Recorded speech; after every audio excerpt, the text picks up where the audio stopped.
Hi, I'm Carmen. I'm a fellow ADHDer. I'm a certified ADHD life coach, and I'm also a teacher. And I'm the host of this podcast, Authentically ADHD. I created this podcast in order to help me reach my goal of helping as many ADHDers as I can to thrive instead of just survive. Are you ready to jump in? Let's get started.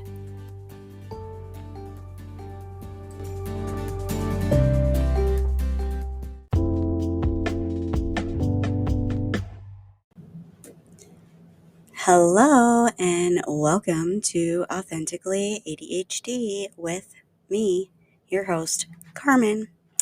How are you?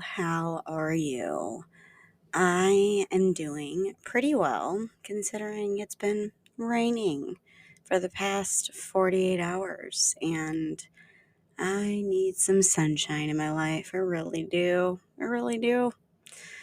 I received a few more 5-star ratings, and I just want to thank you for choosing this podcast. I know that there are tons of podcasts that you could choose to spend your time listening to, and I'm grateful that you choose mine. Remember that all of the topics that I talk about can be coached on, and I have a link in my show notes for a free coaching call. Now, they go for about 30 minutes to an hour. It's a free consultation call, and you can ask me as many questions as you want, and I can coach you on usually one topic. I just wanted to remind you and put that out there. And I also wanted to welcome any new listeners. If you are new to the podcast, welcome to the tribe. This is the place where we talk all things ADHD, the good, the bad, the ugly.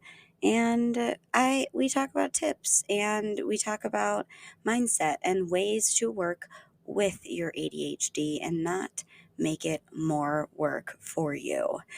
And I'm really excited about today's topic because I've seen it a lot on social media, and I'm going to tell you the truth, it kind of bugs me. I really feel like I need to repeat that for some emphasis.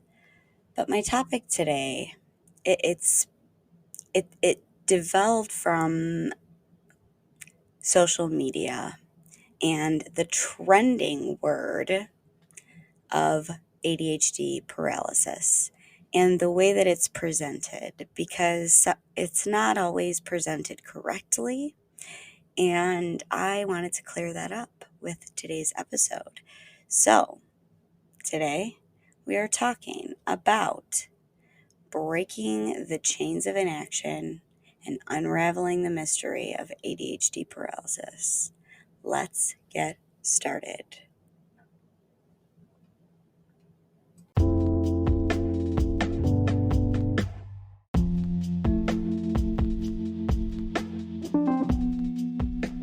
Hey listener, if you're looking for a little bit more in setting and reaching your goals or any other part of my podcast, you have two options below. You can join Focused and we both get a credit to our account, or you can sign up for a free 30-minute coaching call with me in the second link. Do either one if you feel like you want more support in these areas. Thanks. Talk to you soon.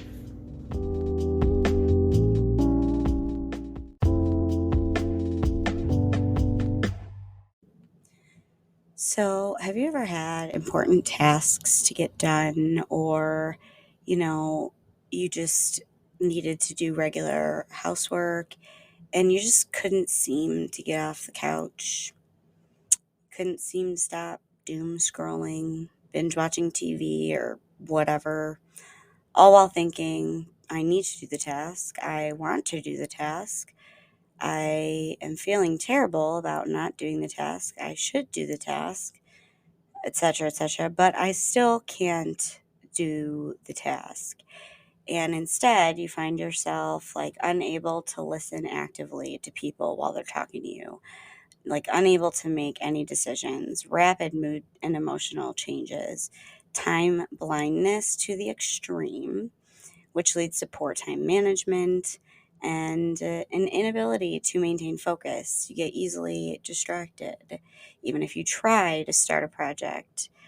You're just unable to start the project completely, even if it's like a super high priority task.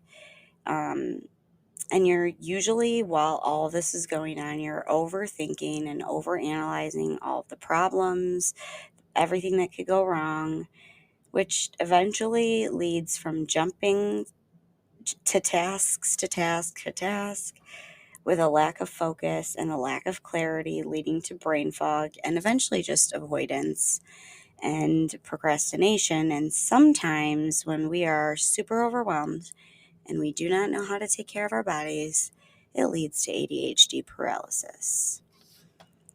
This is ADHD paralysis, my friends. Now, you may be wondering, what is the difference between ADHD paralysis and procrastination? Well, procrastination is the deliberate act of delaying or avoiding tasks. That means that there's choice involved. ADHD paralysis is the brain getting so overwhelmed that it's already activated the stress response, so you're stuck in freeze. There's no choice in ADHD paralysis. So that's the difference between the two. I get that question a lot, and I see a lot of the times ADHD paralysis and procrastination are put under the same, procrastination can be put under the umbrella of ADHD paralysis, but the procrastination there is not a choice, because ADHD paralysis is a cognitive overload. I'm going to explain how it works, and I'm going to get a bit sciencey on you, so I will do this as simply as possible. And I've written it out so that I can get it to you in the information that is the most concise way that I can. So, first, there are 3 types of ADHD paralysis. First is mental paralysis, which is an overload of mental, whatever it be, thoughts, decisions, actions, all the above. The second one is task paralysis. So, for example, this could happen after writing a to-do list and you're like on number 20, and then you back up and look at it, and you just can't even, you don't know where to start, you can't choose, you can't prioritize. All of those abilities go out the window and you are unable to do anything with a to-do list. And this one sort of interlaps with the third one, which is decision paralysis, in which there are way too many choices and we are unable to prioritize and decide. We are unable to think about the past in order to plan the future, to make a decision that works best for our now selves and our future selves. So, I am going to explain how stress works in the human body, because this is what leads to ADHD paralysis. It's pretty much the difference in ADHD paralysis and procrastination. Like, stress is involved when there's ADHD paralysis. I'm just going to say paralysis because saying ADHD paralysis is like really tongue tying me, and yeah. So now, as I'm going through this, please keep in mind that our ADHD brains are not as developed as our neurotypical peers. So this means that we experience these things more often, more severely, and it takes us longer to recognize and cope with the things that happen efficiently. So, this is the part where I'm going to get sciencey and try to keep it simple. So first, there's usually an event or a situation or some kind of trigger. Our brains were designed to protect us. So it responds as if it needs to save your life. Thank you, brain. I love you for doing that. But our brains You know, how great they are. They were evolved to be survival mechanisms, which means they help us react to life-threatening situations. And this is how it works. Response begins in the brain. So first, the eyes, ears, nose, basically our senses detect danger, whether it's actually life-threatening or not, and sends that information to the amygdala, the part of our brain that helps with processing emotions. Remember, in ADHD brains, this is underdeveloped unless you have been practicing. So then the amygdala sends a distress signal to our hypothalamus. That's the part of the brain that controls our nervous system, which is broken up into two parts, the parasympathetic and the sympathetic nervous system. In this case, it controls the sympathetic nervous system, which tells our bodies to flee, freeze, or fight or fawn. All this happens again in our sympathetic and parasympathetic nervous systems. The sympathetic nervous system is overactive in ADHD brains, and our parasympathetic nervous system is harder for us to access because the sympathetic one being the one that gives us adrenaline to respond to perceived dangers, we kind of have a hard time turning it off, which is what the parasympathetic nervous system is. It acts as a brake, like a brake of a car, to help you stop, like rest and recharge after a stress response, helping you to complete the stress response cycle. Now, the ADHD brain is not so good at listening to our stop signals. That's called impulsivity. We are in sympathetic nervous system mode a lot because crisis is our lives, basically. Because learning to use our parasympathetic nervous system takes work, to be mindful and pause and breathe. It's one of those things. Even though that took me a minute to explain, all of that happens so fast in our bodies and brains that we don't even realize or recognize it until we're in the middle of it or it's over. So ADHD paralysis happens like this. When we are stressed already and overwhelmed, overstimulated, and or triggered emotionally, physically, or mentally, we freeze. We're unable to think clearly at all. We're unable to focus or take action on really any task besides possibly robotic ones like that we have memorized. It's frustrating, it's embarrassing, and it slows our overall progress in life, some of us. But the good news is that we can get ourselves out of the paralysis. It is not easy, and it will not happen overnight, my friends. But I'm telling you, it can be done. All right, now remember, you need to pick one of these to start trying to do every day. I'm not saying that you need to be consistent. If my coach has taught me anything, it's persistence is the key. So, here we go.